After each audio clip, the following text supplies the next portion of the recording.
blows and the world turns, I know that I've got my footing. I found a solid ground in you as I follow in your footsteps. I know where my help is coming from. No matter the storm, just like Peter too. Hello, everybody, and welcome back to Living Life by Design. If this is your first time stopping through, let me say welcome. Welcome, and I'm glad you're here tonight. And if you are returning, y'all know I appreciate you so much. Let me start out by saying thank you. I just want to say thank you to everyone who has supported this channel, my journey, for nearly a decade. If you are new, you're fairly new to the channel and subscribe, I thank you as well. It takes all of us. And I want to say that I was just blessed to reach a milestone that I have been trying to accomplish for about a year now. And I had made a goal, I set a goal to reach it by the end of this year. And I reached 5K subscribers.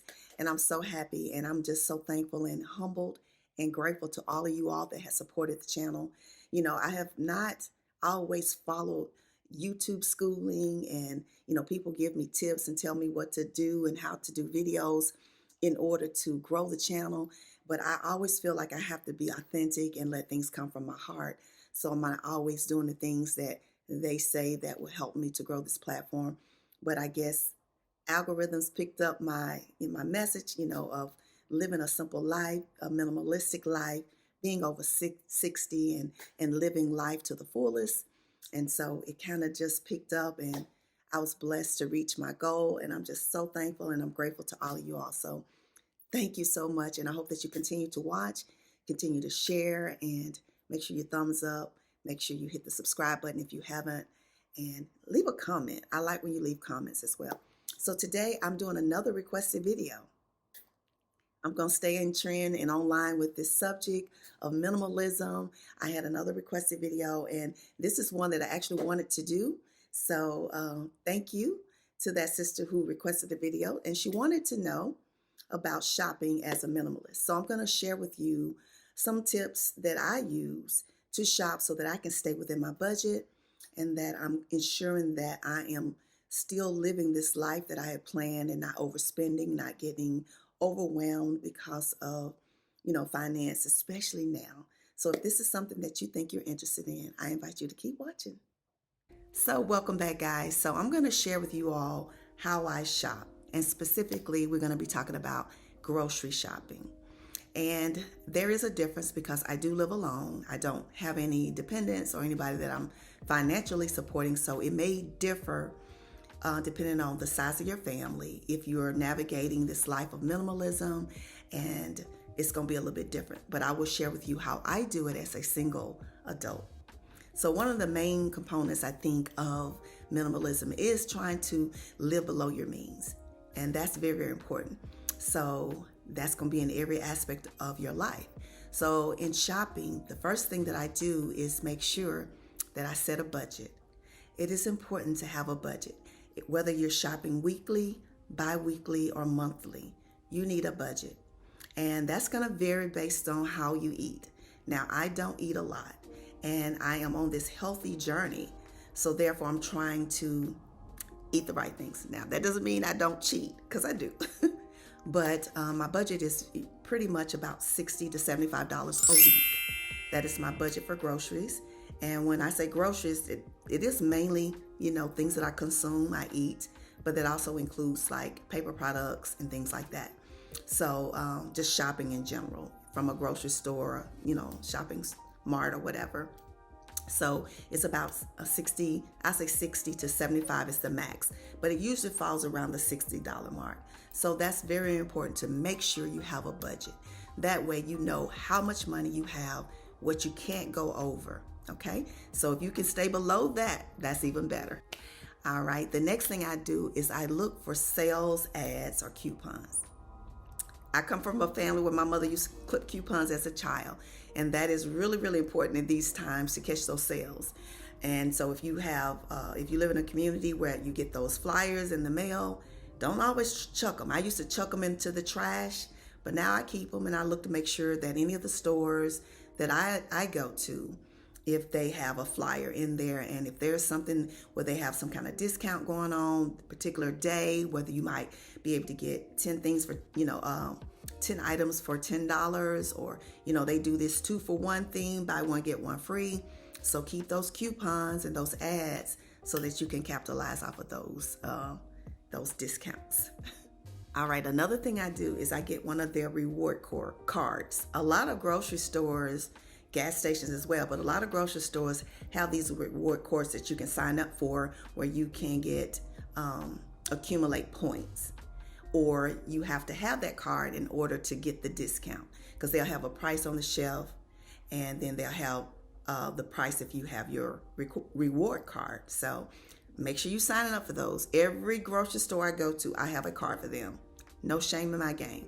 That way, that whatever discount that particular store is having, I can put my number in. A lot of times you don't have to have the card. They'll go by your phone number. You get to the checkout, you just punch the phone number in, or you give it to the cashier, and you can get those discounts, or you get those points. And a lot of times once you get those points, they can mail you coupons in the mail. Sometimes it's $5 off, sometimes it's $10 off, or it might be a week where they have all these discounts, particular day, and you can go and make sure you are able to get those sales. All right, now that we got all that out of the way, the next thing I think that's very, very important is to have a list. There was a time in my life when I did not have a list when I went to the store. And if you don't have a list, oftentimes what happens? You end up buying more things than you need. So now I make me a shopping list, and I take me a pen with me, have my list in my hand, and as I put the things in the cart, I mark them off. That way I know that I'm getting everything on my list. Now, we know we're human.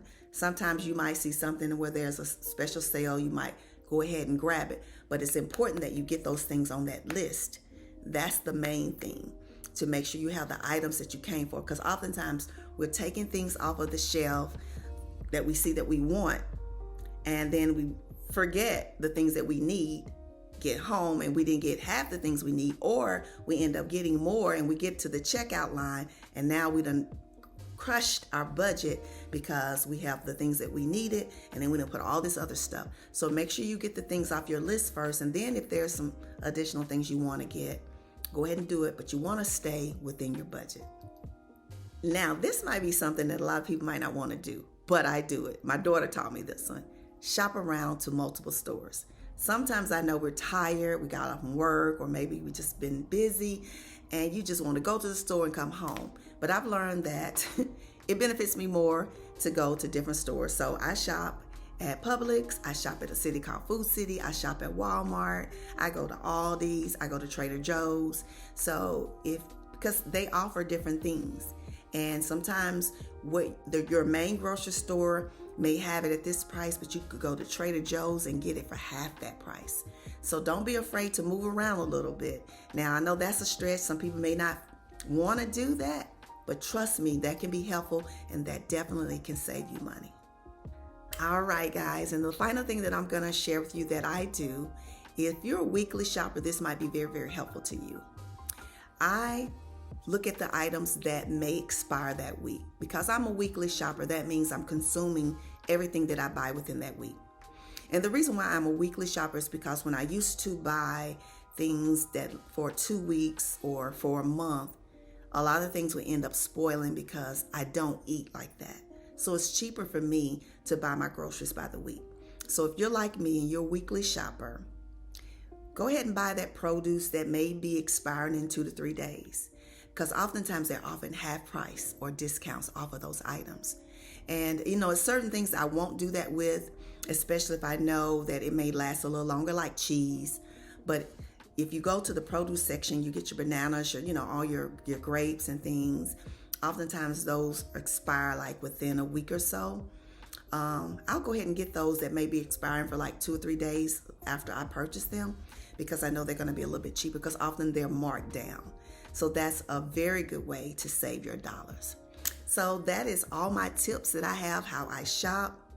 As I stated before, I'm a weekly shopper, so these benefit me. So Maybe try one, try a couple, or try all of them and see how it helps you.